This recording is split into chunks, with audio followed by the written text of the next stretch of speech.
Welcome to the Bigfoot Terror in the Woods Sightings and Encounters podcast. I'm your host, W.J. Sheehan. Hello, everybody, and welcome to the show. My brother Kevin and I wish all of you a very happy Halloween. And may your little feet in your household collect oodles and oodles of bags of candy. Well, my friends. It seems we have a double-barrel creep show in store for you today.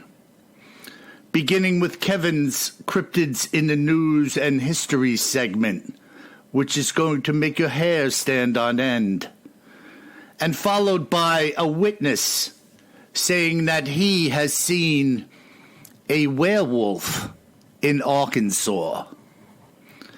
Maybe it was his mother-in-law at 100 yards. Who's to say? For those of you who don't know me, I am W.J. Sheehan, author of the series Terror in the Woods, Bigfoot Terror in the Woods, Sightings and Encounters, available at Amazon in paperback, ebook, and Kindle, with volumes 6, 5, 4, and 3, and soon 2 in audiobook at Audible, iTunes, and Amazon. And of course, the others will be following in suit as time permits. And now, let's crank it up a notch, shall we? And get this Halloween show on the road with my brother Kevin. Brother, how are you today? I'll get to you, my fine pretty. And your little dog, too.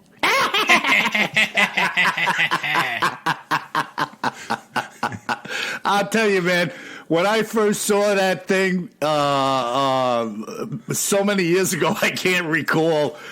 That freaking Wicked Witch really creeped me out, man. Oh, she's creepy. Oh my! If she didn't creep you out, the flying monkey sure did. Oh my good, what a yeah! When you're a little guy and you were sitting down in the living room with the TV set in front of you, and she came out with that black pointy hat and extending that scraggly looking finger with the green face. Oh yeah! Oh my God! Good old Margaret Hamilton. Oh, that's it. I love that stuff. I love it, man. So, good stuff. I know that you have something lined up here today that's rather interesting, shall we say? Yes. We're going to talk about the witch craze that is most famously associated with the Salem witch trials. Oh, boy. But we're going to talk about some more witch craze stuff also to set the stage. Okay, excellent. Yeah, and I wanted to open up with, the Wicked Witch of the West from, the Great Wizard of Oz, because that's the image that I want you to think about here today while we're going through this Halloween edition. We want pointy hats, big pointy noses, maybe a wart or two, green faces, huddled around a cauldron in the forest, maybe looking for an eye of newt. That's what we want to be talking about here. Okay, excellent. We're not going to be talking about any of those good witches. We're not going to talk about Glenda, the good witch of the north. Nothing like that. So get those images out of your mind and think pointy hats. Okay. So the Salem witch trials, they started in 1692. So a ways back in time here in the New World, the United States here, and specifically in New England. And they ran through 1693. So certainly famous, and they should be famous for the ridiculousness and hysteria that went on, but a relatively short amount of time, in and around Salem. But the anti-witch hysteria, it really has its roots back in Europe in the mid-1400s, which makes sense because many of the folks, or all of the folks that came over to New England here in the New World came over from Europe. So, they would have been exposed through teachings, etc., of this hysteria that took place in the 1400s. Well, and I would imagine that many of these people, amongst other things, were hoping to leave things like that behind. Yeah, maybe not all of them, though, which we'll talk about. Right. Wishful thinking. Exactly. And, back in this time frame, in the 1400s, many of the folks that were accused of being witches actually confessed. But we'll talk about that a couple of times in this episode, that, they may have confessed while they were being tortured, or they may have confessed to save their lives in other ways. Uh-huh. So, don't just go by all these confessionals that these folks were really witches, was my takeaway. Right. And back in this time frame, in the 1400s, there were two very well-respected German gentlemen that published a book called, and I'll probably mispronounce this, but it was called Malleus Maleficarum, which I read loosely translates into, get this, Bill, Hammer of Witches. Hammer of Witches. All right. So you probably don't want to be on the receiving end of the Hammer of Witches. Yeah, let's just say these guys weren't pro-witch. Yeah, no doubt about it. Well, I have to say, other than a little tongue-in-cheek humor, I'm not pro-witch either. Oh, I'm not either. Yeah, but, this is you'll wait till you hear these numbers. So, our friends at History.com, they report that during about 100 years, after this book was first published, it outsold all books across Europe except for the Bible. Wow! So pretty popular. Yeah. And basically it was a guidebook that gave you instructions on how to flush out and hunt down witches. And so it probably is the foundation of the anti-witch hysteria at this time across Europe. Wow. And get this. So between 1500 and 1660, I'm going to put you on the spot here, Bill. How many suspected witches do you think were put to death across Europe? In Europe in that time frame? Yep, 160 years. 160-year period. I'm just going to go out there for whatever reason. I'm going to say 15,000. All right, that's a really good guess. 80,000. Holy smoke. Unbelievable, right? I mean, that when you see that number, I was like, 80,000 people. Wow. Yeah. And that was after the release of this book? Yes. Wow. Yeah. So the book was published in the mid-1400s. Yeah. And this is from 1500 to 1660. Yes. So after everybody got their hands on a copy and got to read it and get familiar with it. Yeah, the accusations started to fly, Oh, yeah. She looks like a witch. Yeah. She smells like a witch. She must be a witch. So, and then perhaps no surprise, 80% of the folks that were put to death were women. But so some were men, and we'll even talk about later on that in the New World, a few of them were dogs, believe it or not. Wow. Literally dogs. And, they were put to death generally because they were thought to be working with the devil. Wow. So, it's clearly everything is around being too close to Satan. Right. Now, as we're getting going here, there's no doubt that there are nefarious individuals out there that are in alliance with satanic forces back then and this very day. The thought that, none of this stuff goes on anywhere is bogus in nature. Most of them are acting behind the scenes. And in this day and age, I mean, nobody is hunting down a witch. No. And as a matter of fact, when I see some of these bumper stickers, we've all seen them with various religious and cultic symbols on them saying, live in harmony. Today, it's almost an accepted practice. Those who are a witch, like don't discriminate against your local witch. a very bizarre turn of events in a matter of a few hundred years. Oh, no doubt about it. And I'm glad you're pointing that out, because I'm definitely, throughout this having a few laughs about this. But one, people were put to death in heinous ways, with ridiculous trials. So a lot of innocent people died. Yeah. But I'm certainly not a big fan of witches, and certainly believe that some of the folks around were genuine witches working with the devil. No doubt about it. Yeah. And, anybody who is in an alliance with Satan, Lucifer, the demons of hell, wants to operate undercover. Satan doesn't just walk out, as the cartoons depict, having a red body, a long tail, cloven hooves, and reaching out to you, telling you, I'm going to get you, and I'm going to drag you down to hell. He's a subtle little runt, operating in the background, letting his minions work their way into the lives of innocent people and trying to turn them around. In the end, to take them with him.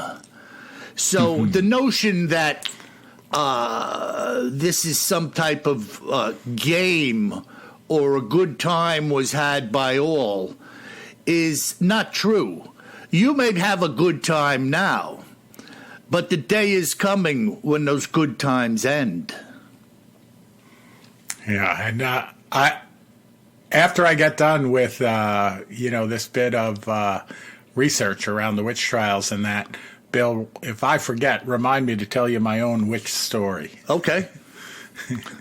Going back when I was in university. Wow. So, okay. It's pretty cool. So this period where about 80,000 suspected witches were put to death ended around 1660. And then if we move forward about 32 years from the end of that period to 1692, and across the ocean, across the Atlantic Ocean, to the area of Salem, Massachusetts, easy for me to say, that's where the infamous Salem witch trials began. Yeah. And during this period, this short period in Salem, or in Greater Salem, some young girls would claim to be possessed by the devil, and they accused several local women of witchcraft. And in many of these cases, the symptoms were reported as kind of uncontrollable movements, involuntary shouting, etc. So these folks and their parents and siblings and that thought that they were possessed and perhaps cursed or hexed by a local witch or someone believed to be a witch. So pretty crazy, like this was going on, and you can imagine, and in a couple of examples, like a child would die from these symptoms, and then the parents, although they were mourning, they would want to blame someone for this, and perhaps they should have blamed these people, again, I don't know. They would start to, say, hey, that lady over there that lives 2 houses down is a witch. And this hysteria just went crazy in the region about who was a witch and who wasn't. Yeah, very interesting. And Kev, I'm in the process of beginning a new book. And I won't tell anybody what it's about, but I'll give you a little hint. The Catholic Church, when being brought in to investigate what they believe is a possessed individual, trying to figure out whether or not an exorcism should be done on the individual, the first thing they do is bring in 1 or 2 psychiatrists, preferably agnostic or atheistic, so that their faith doesn't muddy the waters as to what they see and observe in the individual. And they also have the individual examined to see if there's anything medically wrong with them. there are a number of diseases and maladies which can cause such things as you just described to happen in the body. But of course, way back then, the people were unaware of such conditions and saw somebody writhing on the floor, perhaps in an epileptic fit, or screaming out curse words and foul things. They thought it had to be a possession. Why else would somebody do such a thing? Right. It's an easy explanation for the unknown. Right, exactly. Remember Flip Wilson? The devil made me do it.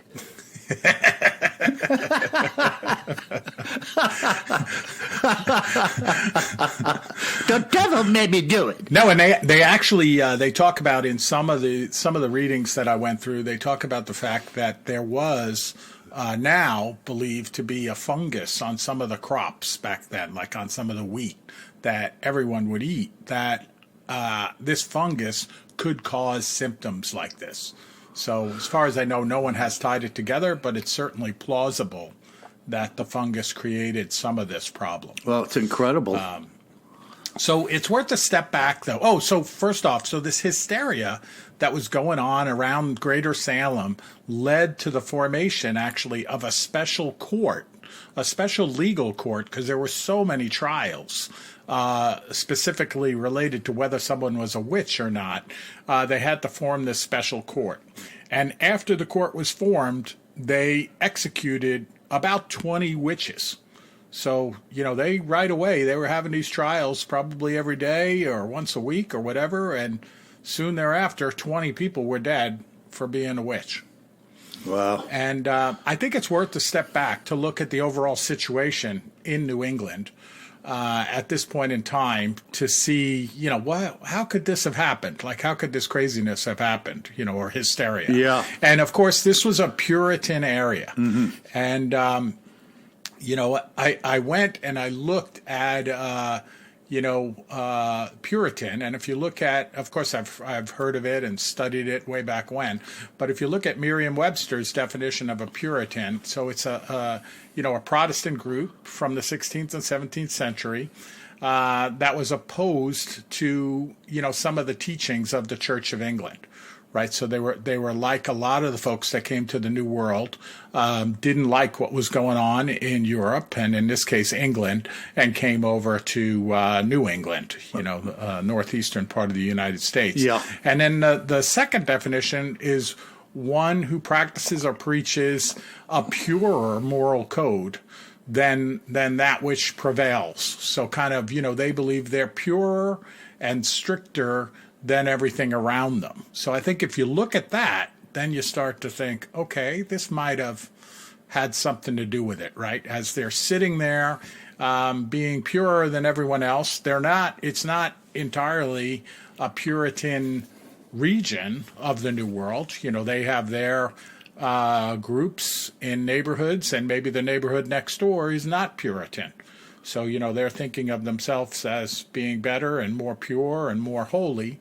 And then when they see, this is based on my take of everything I read about this, when they see people that I would call on the edge of the society, maybe the edge of their society too, their Puritan society. So they're not quite outcasts, but maybe they're not quite as pure as some folks think they should be. They might have been accused of witches, and some of them may have been witches. Some of them may have had mental illness. Some of them, it seems, are kind of elderly women. So maybe they were just behaving a little weird, like happens sometimes. Right. But I do think my take is, after doing the research on this, that some of them are just folks that were on the edge of their society, and then when one of these young ladies would get sick, they'd say, "Oh, I walked through so-and-so's yard yesterday before I was sick, and now I'm sick." Yeah. So, Yeah. kind of, just kind of feels that way. Yeah, I had heard at some point in time that it even got to the point where people, knowing that if Mary was accused of being a witch and hung, I could take over her land which would be a very valuable asset to me going forward into the future with whatever I was doing. So there were nefarious individuals involved in this too, weren't there? No doubt about it. Yeah. Some where there was an inheritance that they could get, and it's, like you said, and then it's like, well, if they weren't in line in front of me, then I would get this, so they're a witch. Yeah, follow the money. It's the same story. Exactly. And then, when you look at this was interesting. When I looked a little bit harder at and again, this comes from our friends at History.com, when I looked at the Puritan beliefs that were prevailing in New England culture then, it's really interesting. So they believed that women were inherently more sinful and more susceptible to being possessed by the devil than men. And then therefore, and this included Puritan women believe this, so Puritan women actively attempted to thwart attempts by the devil to overtake them and their souls. And, they believed, although they believed that men and women were equal in the eyes of God, that they were not equal in the eyes of the devil. Huh. So I thought that was pretty interesting. Yeah. Because that also, may contribute to some of these women that came forward and confessed that they were witches. Wow. So like some of these things I read about, for example, if someone did something wrong, and I mean, maybe minorly wrong, like they yelled at someone or cursed at someone, they would say, oh, the devil got the best of me. But if you said that in a Puritan society, people might say, oh, that's because you're a witch. Yeah.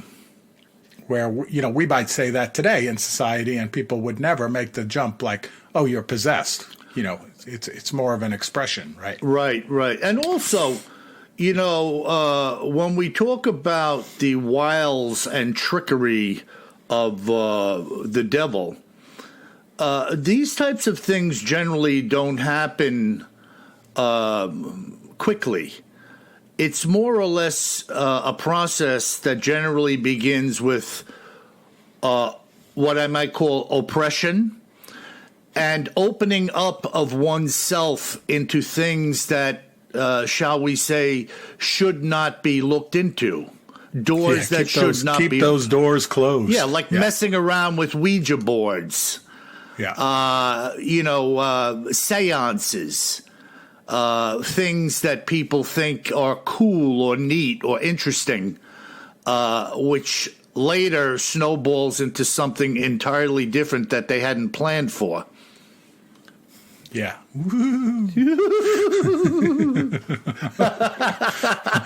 Oh, thank you. Was that you, Grandma? Yeah, so we look at these, I talked about the characteristics of the Puritans and their beliefs and things like that in that period. But also, in this time frame and in this area of the New World, it was tough times. It was kind of like they were dealing with the after effects of the British war with France. So, things were tough. They were still under British rule back then, and it was tough to get the resources they needed.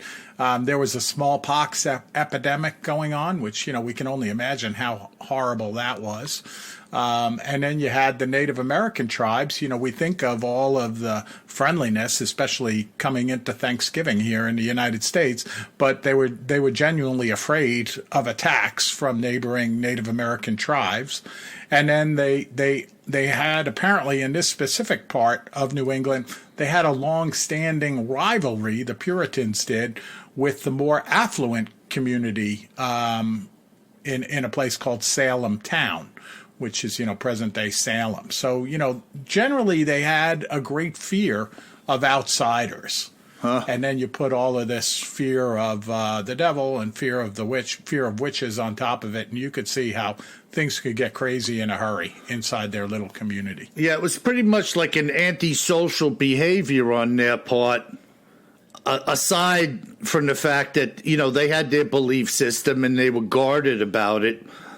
But to want to seal yourself off and not entertain anybody else as potentially being a friend or having any alliances is kind of a strange road to go down, Yep, absolutely.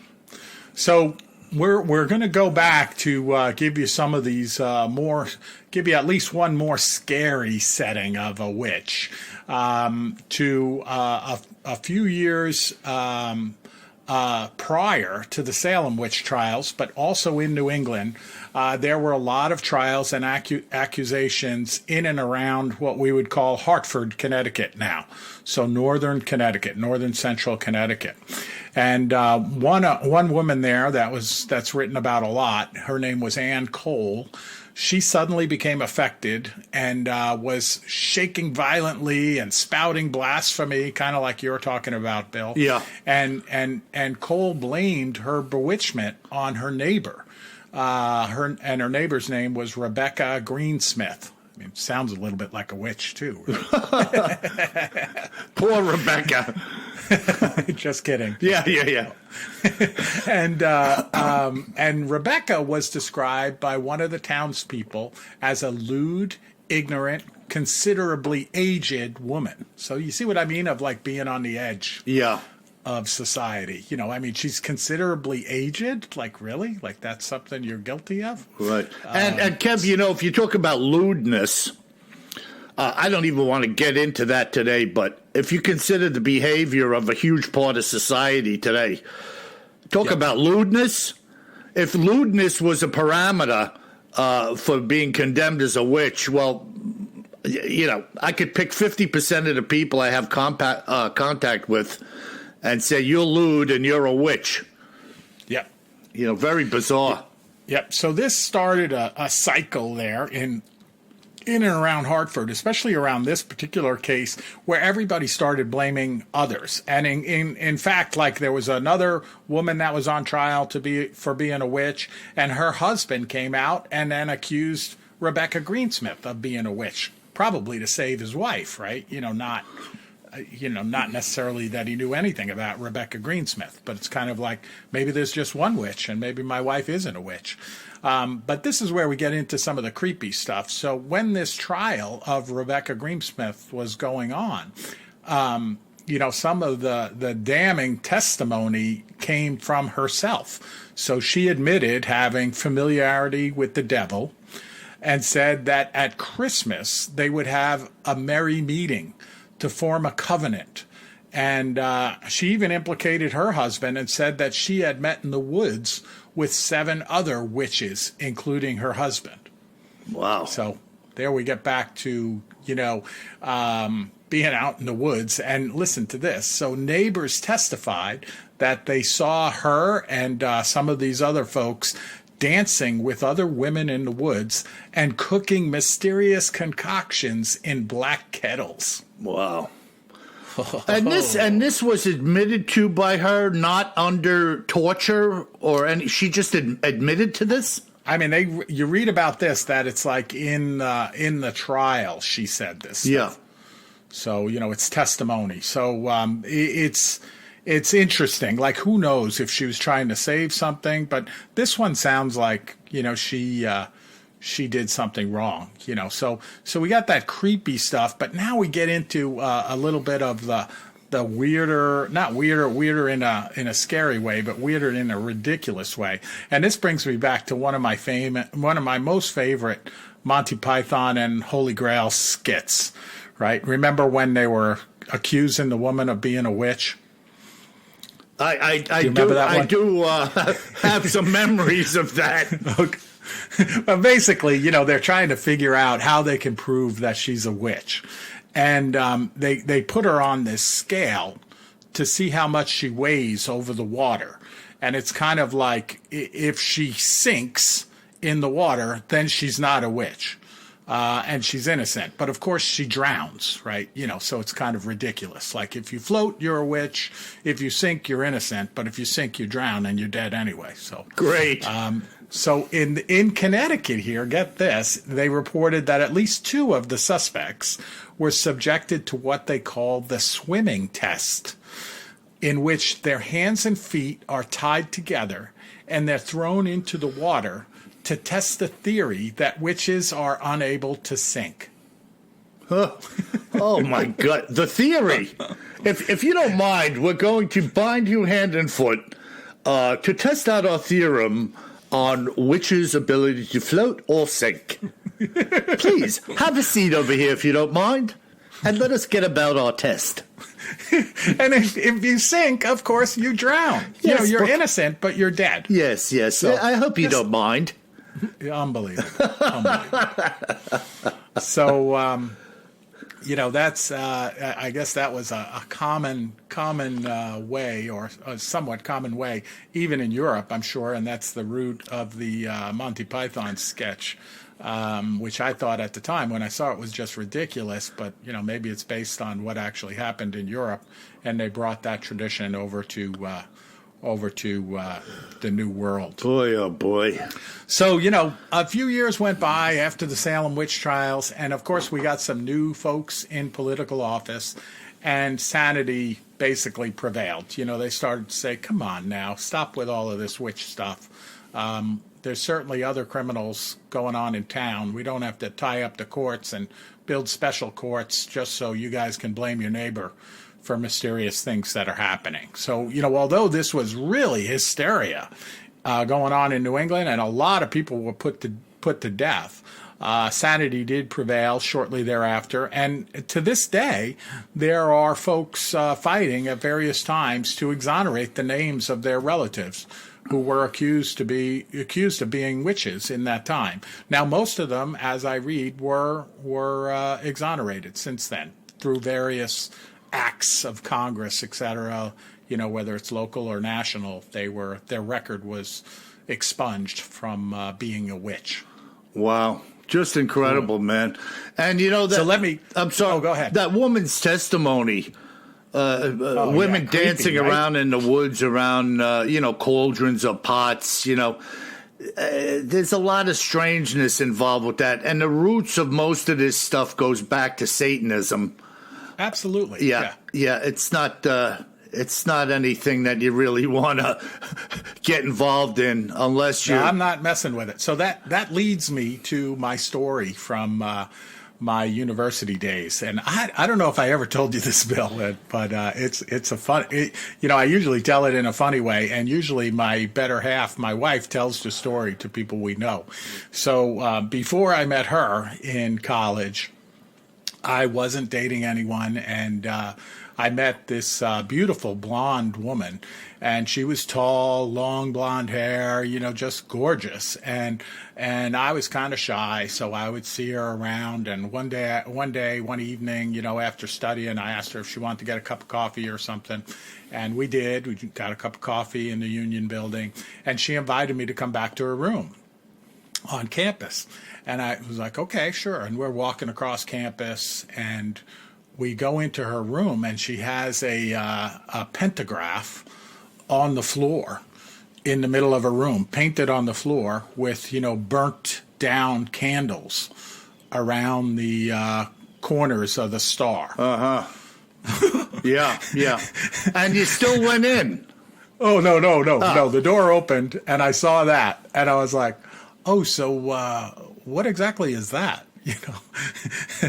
Probably not as calmly as I just said it. Yeah. And she said, oh, well, I'm a witch. And I was like, excuse me? And she said, a witch. And she said, not with the pointy hat and that, but, I'm a good witch. Yeah. And I was like, oh, okay. Right. I was like, I just remembered, and I was trying to get out of there in a graceful way, because I didn't want her to put a spell on me or something like that, or I didn't want to turn into a frog. Maybe the next room there was a cauldron with boiling frogs in it. But that's absolutely true, and I gracefully got out of there, and I would see her around campus, for a couple of years later. And I'd always be like, holy cow, because that was my first experience, really running into someone that was a witch. Yeah. And she, again, she was like, I'm a good witch, Yeah. And she probably looked a little bit like Glenda, the Good Witch of the North from The Wizard of Oz. Yeah. This is part of the deception that I was talking about before. How Satan lures people in stages. Now, mind you, he doesn't care how he gets you, as long as he gets you. And, some people think, well, I'm not too bad, but she's really bad. Right. This idea of good witchcraft and bad witchcraft and magic and black magic. They in and of themselves are trying to draw the lines in their own spiritual warfare as to being good as opposed to the other one being bad. No doubt about it. Yeah. Yeah, and that is all part of the deception that's involved with Satan and his emissaries on this planet. Boy, Kev, I would have been freaked out stepping into that doorway. Yeah, but you could see what I mean, though, right? You didn't want to, be too judgy because, hell, I'm thinking, I never met a witch before. Maybe she's going to turn me into a frog. Yeah. I knew I wasn't staying. Let's put it that way. But, I didn't want to get her upset. Well, folks, I told you in the beginning when we started this podcast that my brother and I are two different people. And I have to tell you, Kev, I'm in that doorway. I got something to say about that. I'm telling you, bro. In no uncertain terms, boy, she would have been read the riot act on the doorstep, and then I would have slammed the door and walked away. Jeez, holy! Hey, man. by the way, for our listeners out there, that's it for me for this week. But for our listeners out there, I also tried to do some research into the whole pointy hat thing and the broom riding, and there's pretty interesting stuff out there. I couldn't put it all into our podcast because some of it's not appropriate for the family audience. Yeah, but it's also worth looking at sometime if you're curious. It's kind of strange stuff. Wow, that was really bizarre and excellent, Kev. Sometimes we need to open our eyes up. They say that if we don't learn from the past, it's bound to repeat itself. And there's a certain absolutely, there's a certain amount of truth to that. All right, so let's have some werewolf talk. Yep. Okay. Now, listen, folks, batten down the hatches because it's going to get really weird here really quick. This account was told to me by Robert Etheridge, a resident of the state of Arkansas, and this is what Robert had to say about this rather chilling sighting in June of 2016. So we're only talking a few years ago. It was on June 13th of 2016 that I was making my way through the forest, doing a little small game hunting. I was toting my 12-gauge side by side and hoping to run across some rabbits. But more or less, I was just out for a stroll, as is my custom. Now, I must tell you as I begin that I spend hundreds, if not thousands, of hours in the woods. I'm very familiar with everything and anything that makes this woods its home, which is to say, until this day. I was taking the High Line, walking along the edge of a heavily wooded ravine, being about 50 foot below the ridgeline.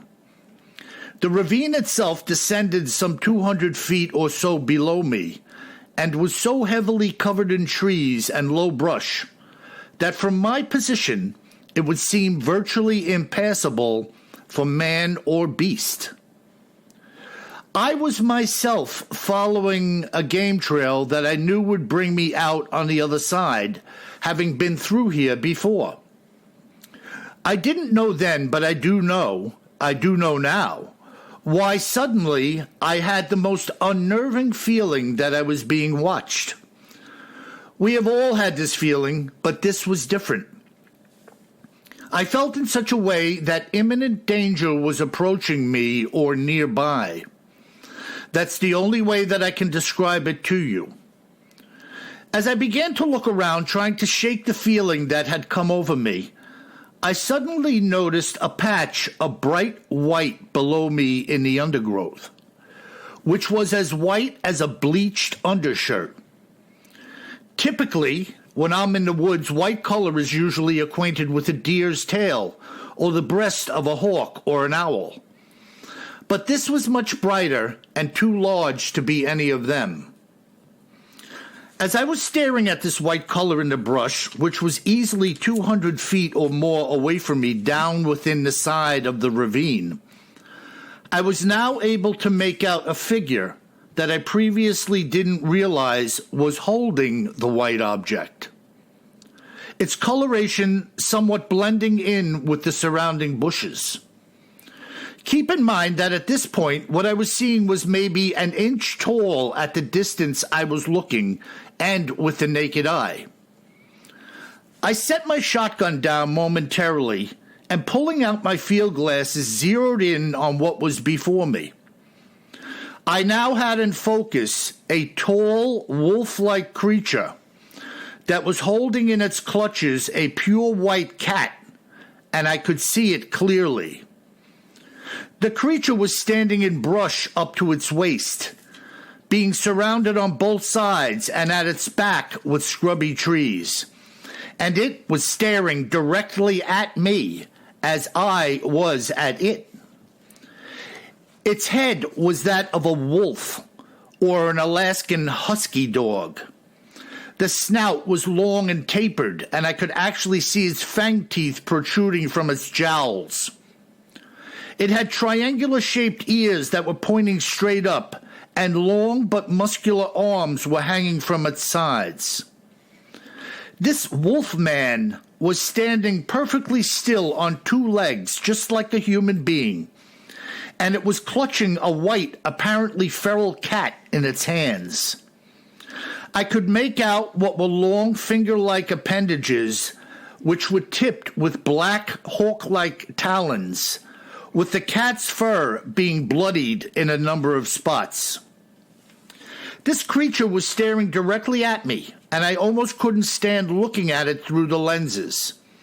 It was almost upsetting me in some dark and foreboding kind of way. The upper torso, which I could plainly see, was lean and muscular, being covered with a sparse amount of hair or fur, through which I could see its skin, while the head was completely covered in fur like that of a wolf or any type of canine.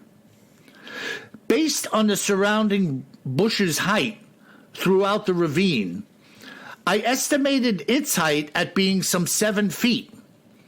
And this thing did not so much as blink for 10 minutes or more. Suddenly, the cat wriggled violently, as if with one final gasp it was trying to free itself from the monster's claws, as I watched the beast tighten its grasp and the struggle was over.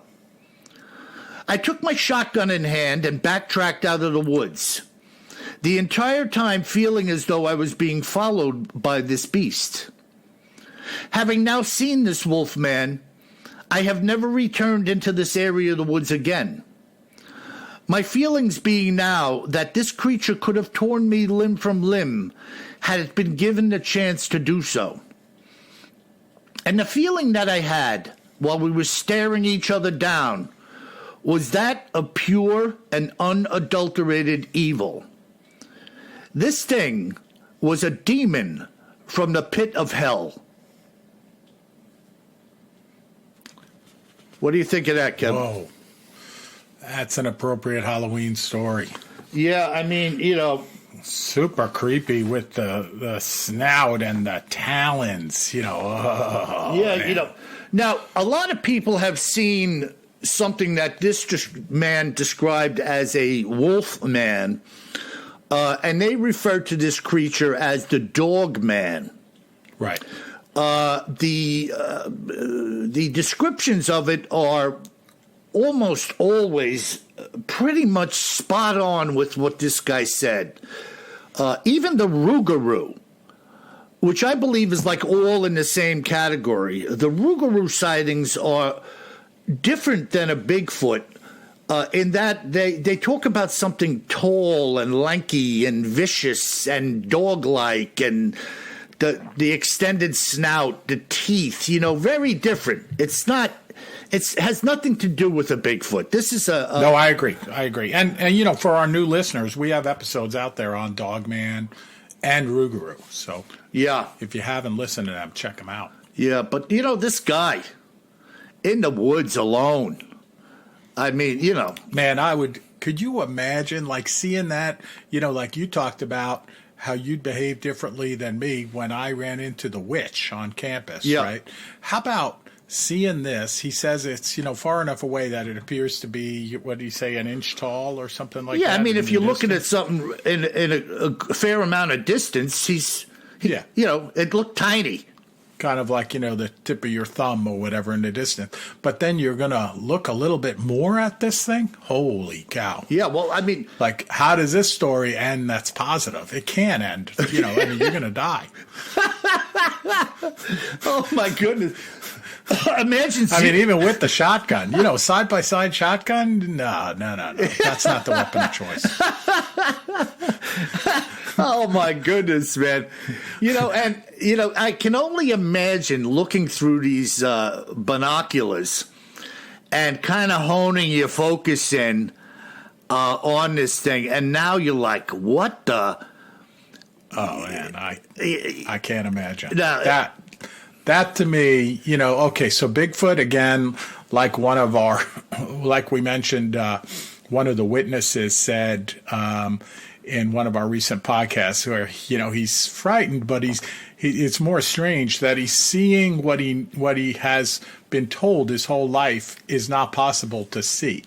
So, but that's different. When you see like something that looks like Dogman or a Wolfman, a werewolf, whatever you want to say, and it's got a dead animal in its hands, I mean, holy cow. Yeah. Like, I am out of there. Yeah. I don't know, man. I don't spend much time looking around, I'll tell you right now.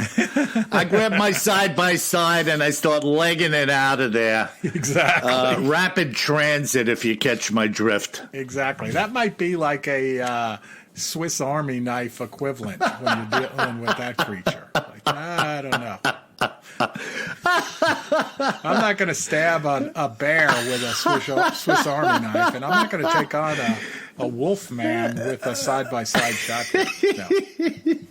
Oh, my goodness. Yeah, well, maybe like a Gatling gun in the back of a covered wagon or something. Yeah, just like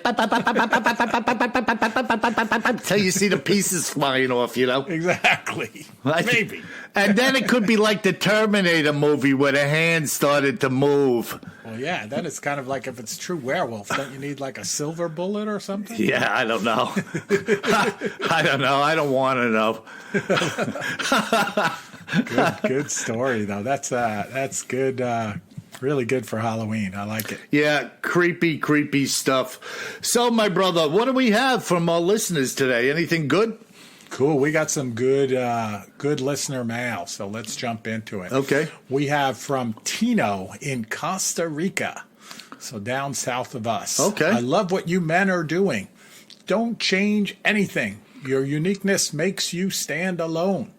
Have bodies been found? And if not, why do you think that is? Regards, Tino. Wow. Well, Kev, I mean, a little bit about some of the accounts that I have about bodies, but if you knew nothing about that and were just coming into this cold, having a belief in Bigfoot, would you side with the fact that in your mind bodies must have been found and perhaps we don't know about them? Yeah, it's a good question. I could go either way because, if I say no bodies have been found, my explanation would be, well, there's not that many of them, and they're in really rural places. Right. And they're these fur-covered animals, like how often do you come across a body, and like we talked about in one of our previous podcasts, if you came across a big femur bone, and you were on a hike in the middle of, say, the Pacific Northwest, are you going to pick up that bone and carry it with you for a day or two back? I'm not picking it up. Right. And, these days I might take a picture of it with my phone for sure. Right. Yeah, and you're going to pay some lab, locate and find and pay some laboratory to check this bone out because you're suspicious that it belongs to a Bigfoot? No. Yeah, it's, of course, that ridiculous amount of money, and I don't think anybody's going to be bothered with anything like that. No, and oh, by the way, like if you're hiking around in rural places and you're taking the time to hang your food up in a tree and stuff, are you going to be carrying bones around with you? Like, no.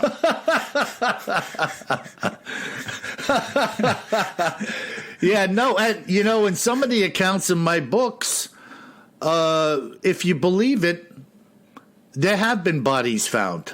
Yeah, yeah. And if I have a number of accounts, how many more are out there?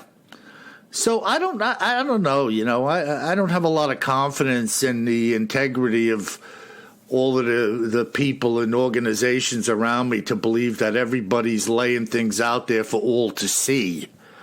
I just I march to a different drum. Very bizarre. Yep. Well, thanks to Tino for contacting us. And, brother, that was a good question. And it's really interesting, again, Kev, to see the scope of people that are listening to this podcast. Absolutely. Yeah, we're gonna go around the world with some of these. This next one, we're going to go to rural central U.S. here from Matt in Michigan. And Matt says, you're spot on with the Upper Peninsula story in Volume 1. There have been creatures spotted by the quote-unquote uppers, as they're known, for 100 years in Michigan.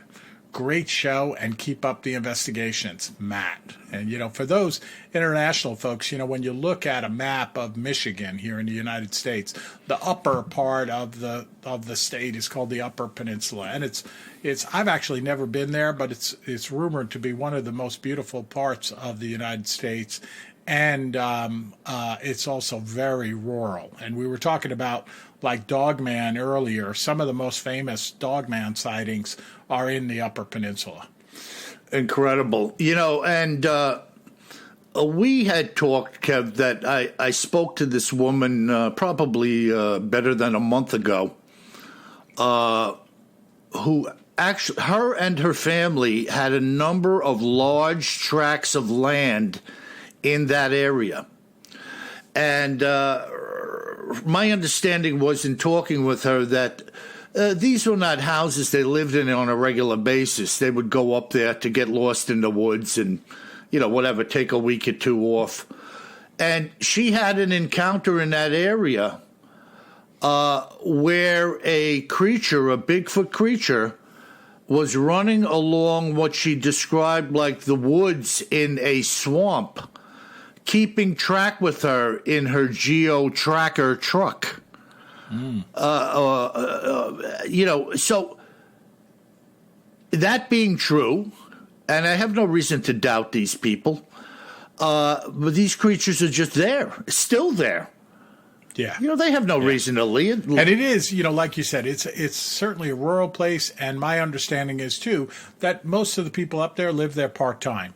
It's kind of a getaway kind of place, a place of a lot of lakefront cabins and things like that, where families come up through generations for the summertime, for example. Yeah, and, in the Chapter 1 of Volume 1, Bigfoot, Terror in the Woods, Sightings and Encounters, the individual that was going there to meet an Army buddy, Marine buddy, I believe, his family had been there living for, probably 100 years. And when they went up there, these people built their own little sawmill. Their house had been constructed out of lumber they created from the forest. And the great-grandfather, I forget the whole deal now, was actually creating lumber for other people in the area that they could build with. There was mining going on up there during World War II. Apparently, there was a significant copper ore deposit, if I'm not mistaken, and maybe some other metals available up there. So there were some people there, but it was certainly not a place, full of shopping centers and houses, by no pretty means. Rural place. Yeah. Pretty rural place. Wow, that's amazing. All right, we're going to go all the way to the Philippines. And Hazel in the Philippines writes in, my entire family is tuned into your podcast, and we love it. My cousin Rodrigo started the ball rolling when he found you on Stitcher. What are the origins of the Bigfoot monster? Love, Hazel. Wow. Kev, what do you think the origins of the Bigfoot monster are? Boy, I tend to think that it's an ape-like creature that just hasn't been discovered yet, and it has a lot of human characteristics. And we talked of in one of the earlier podcasts, of the theory that it came over across the Bering Strait land bridge that was present, thousands of years ago, tens of thousands, hundreds of thousands of years ago, and has evolved in the rural parts of North America, and it could be related to Yeti over in Asia, for the ones that didn't come across the bridge. So, I tend to think it's a creature that we just haven't discovered yet. Yeah, there's no doubt about it. And again, getting back to bodies being found, when we say we haven't discovered it, obviously there are thousands of people who have made the discovery. Oh, I've seen it. Absolutely. Right. Yeah. The point being, though, who believes them? That's the hurdle. The acceptance of this thing being legitimate and opening it up to really legitimate search, evidence finding, and recognition.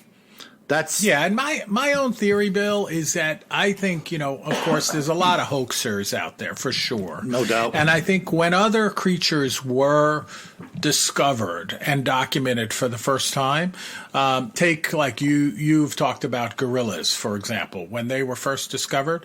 I don't know that there were a lot of hoaxers out there pretending to be gorillas. So it was easier to believe that the creature existed because there weren't documented cases of, fraud related to pretending to be the creature. Right. I think it makes it a lot harder when you have so many hoaxers out there,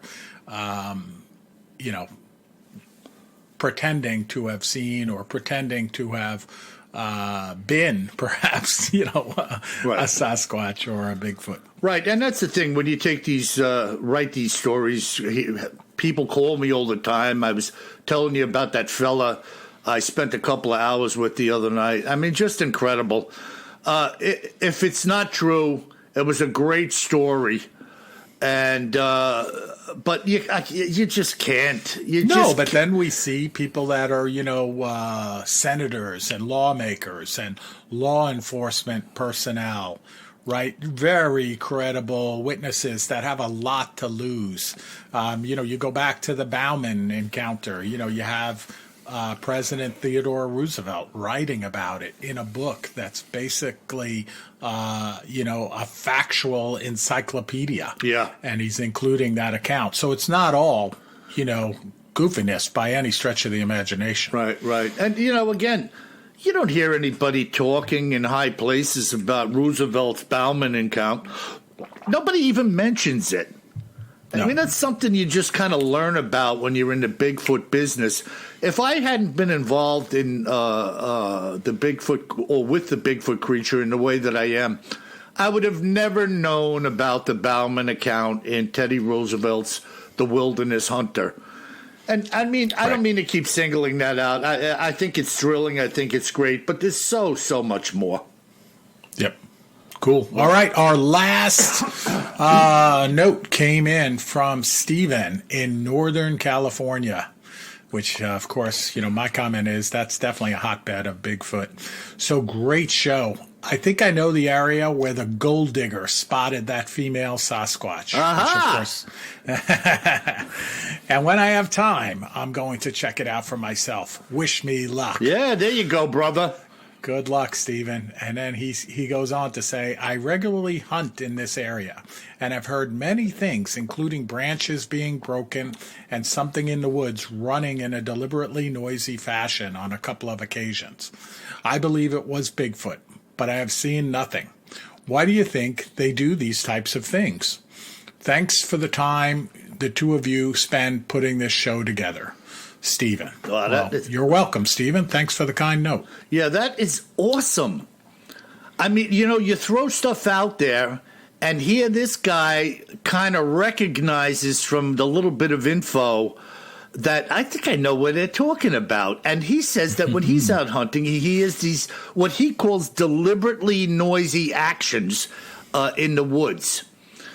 And it's interesting, right? Because what other animals are deliberately noisy? I mean, to me, you're creating noise because you want to be heard. Yeah. I mean, it's not. But, by the same token, if you weigh 600 pounds and you're 8 feet tall and you're running around, you're going to make some noise. Let's be clear about that. Well, yeah, I guess so, Out of my way. Yeah, but really neat. I kind of think that when people are hearing things like that, either he's standing there and this thing just went on a tear chasing after something for dinner. That's one thing. But if it wasn't chasing anything for food and just barreling its way, thrashing through the brush, why else would you want to make noise unless you wanted to be heard or maybe to scare somebody? Yeah, no doubt about it. It's like an intimidation tactic, Yeah, no doubt about it. Wow. And I also think they're curious, so they could be curious out there, not why they're making noise, but why they're following him along, and maybe shadowing him like we hear in some of these accounts. Yeah, there's no doubt about it. And why not? That would almost be like natural behavior. Absolutely. Especially if they weren't particularly fearful of you. Like a lot of animals might see you and kind of start trotting the other way or just walk off. But if they have no reason to really be afraid and they are, in fact, a little bit inquisitive, they might hang around and look at you, see what you're up to. Yeah, and he said, it was a female Sasquatch, maybe she was attracted to you, Stephen. Ooh la la, mon ami. I'm not saying, but I'm just saying. All right then, brother. Well, that was an excellent show of shows. And it's a good one. Once again, my brother, wish you and yours a very happy Halloween. Have some fun with the kids. Go out, collect some candy, laugh a little, love a little. But remember, if you're heading into the woods on Halloween, always carry more gun than you think you're going to need. Sleep tight.